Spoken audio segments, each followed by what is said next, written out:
ত্রয়োদশ সংসদ নির্বাচন থেকে সরে দাঁড়ালেন শুভ শাহ। দিনাজপুর প্রতিনিধি মোহাম্মদ ইব্রাহিম মিয়ার পাঠানো ভিডিও তথ্যচিত্রে বিস্তারিত।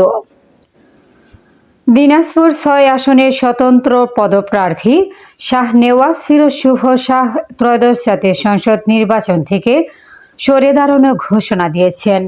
মঙ্গলবার ২৭ জানুয়ারি বিরামপুর পৌর শহরে ঢাকা মোড় সংলগ্ন এলাকায় চাংপাই চাইনিজ রেস্টুরেন্ট অ্যান্ড ফাস্ট ফুডে আয়োজিত এক সংবাদ সম্মেলনে তিনি এ ঘোষণা দেন। সংবাদ সম্মেলনে তিনি নির্বাচন থেকে সরে দাঁড়ানোর কারণ তুলে ধরেন এবং সংশ্লিষ্ট সকলের প্রতি কৃতজ্ঞতা জানান। এ সময় বিরামপুরে কর্মরত বিভিন্ন জাতীয় ও স্থানীয় গণমাধ্যম কর্মীরা উপস্থিত ছিলেন।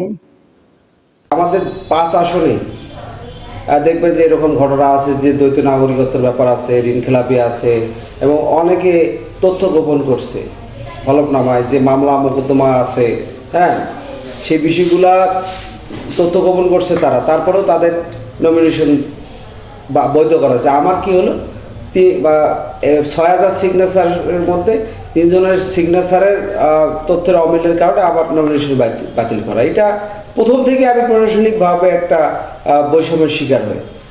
তারপরে আমি যখন নির্বাচনী প্রচারণায় যাই, নির্বাচনী প্রচারণায় গেলে প্রথম দিনেই আমাকে স্থানীয়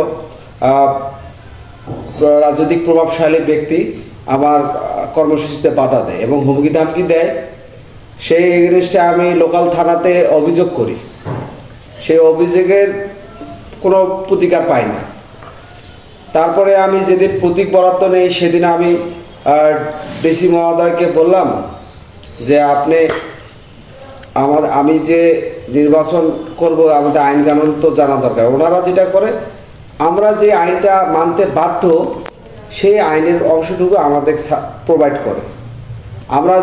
ওরা যদি আইন ভাঙে বা অনিয়ম করে, অসৎ আচরণ প্রশাসনের লোকেরা করে, সেই বিষয়ে যদি আমরা পদক্ষেপ নিব, সেই বিষয়ে যে একটা নির্বাচনী ম্যানুয়াল যে বইটা থাকে, সেই বইটা তার কাছে আমি চাই।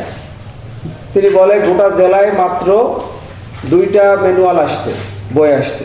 তা আমি বললাম 2টা ম্যানুয়াল বই দিয়ে আপনার তো 13 থানায় অন্ততপক্ষে সহকারী রিটার্নিং 13টা বই থাকা উচিত।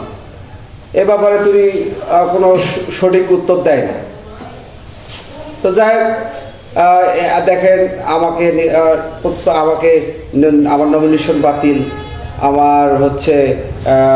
আমার নির্বাচনী প্রচারণা বাধা, প্রশাসন কোনো নীরব ভূমিকা রাখে না, নীরব ভূমিকা রাখতেছে। এইসব মিলেছিলে মানুষ দেখতেছে যে তো ভালোই। এই অবস্থা থেকে আমার উপর আমাকে দুর্বল ভেবে স্থানীয় আমার পাশের এক ভদ্রলোক, রাওবার এন্টারপ্রাইজের মালিক, তার এবং স্থানীয় এক প্রভাবশালী নেতাদের নিয়ে আমার কালকে রাত 12টা প্রাচীর তুলে আমার জায়গা দখল করে। দেখেন, আমি একজন প্রার্থী, আমাকে সংবিধানে আইন দ্বারা আমার জানমালের নিরাপত্তার বিধান নিশ্চিত করার কথা বলা আছে।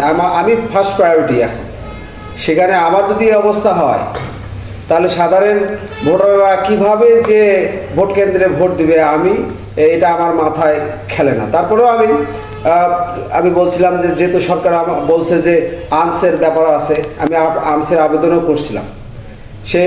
সে এই ব্যাপারে আমাকে কোনো কোঅপারেট আমাকে আর্মস দিবে বলে আমার মনে হয় না। সব কিছু মিলে আমি দেখলাম যে পরিস্থিতি খুবই খারাপ। সেই জায়গা থেকে আমার কাছে এই যে পুলিশ, তবে এসিল্যান্ড, ইওনো, জেলা প্রশাসক, সহকারী রিটার্নিং কর্মকর্তার যে সামগ্রিক যে ভূমিকা আমার প্রতি, সেই জায়গা থেকে আমার মনে হয়েছে যে এই ইলেকশন থেকে আমার সরে দাঁড়াটাই শ্রেয়। এই হলো এটা ব্যাপার। আর এই জন্যে আমি ইলেকশন থেকে সরে আসছি। আর নির্বাচন কমিশন যেখানে আমাকে একটা বই দিতে পারে না, নির্বাচন ম্যানুয়াল বই, সেখানে আমাকে অস্ত্র দিবে বা আমার নিরাপত্তা দিবে আমি বলে মনে করি না। আমাদের রিটার্নিং কর্মকর্তা ধান কাটায় অনেক দক্ষ, আমি জানি উনি ভালো ধান কাটে, কিন্তু নির্বাচন পরিচালনা কী করবে আমার এটা বোঝা হয়ে গেছে, এই জন্য আমি প্রত্যাহার করছি। ধন্যবাদ সবাই। আচ্ছা, আপনি আপনার যে অসহযোগিতা আপনার অভিযোগ আপনি করেছেন, পাশাপাশি আপনি নিরাপত্তাহীনতায় ভুগতেছেন।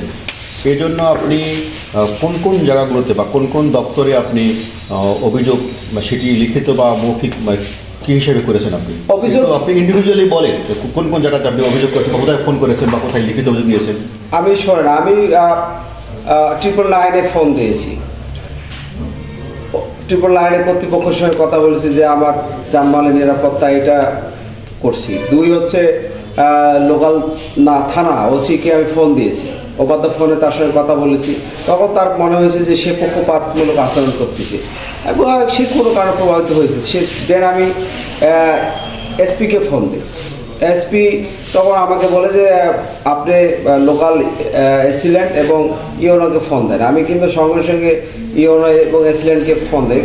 এটা তথ্য প্রযুক্তির যুগ, এগুলো সবাই আমি যেটা বলতেছি এটা চাইলে আপনারা তদন্ত করে দেখতে পারেন, ঠিক আছে? তারা কোনো প্রকার মানে ক্লিয়ার রেসপন্স দেয়নি আমি। তারপরে আমি লিখিতভাবে অভিযোগ দিয়েছি থানা, সেটার ব্যাপারেও আমার প্রচারণায় বিঘ্ন ঘটাইছে, সেটা লিখিতভাবে প্রচার, এই ব্যাপারেও কোনো আমি পদক্ষেপ নেওয়া দেখিনি।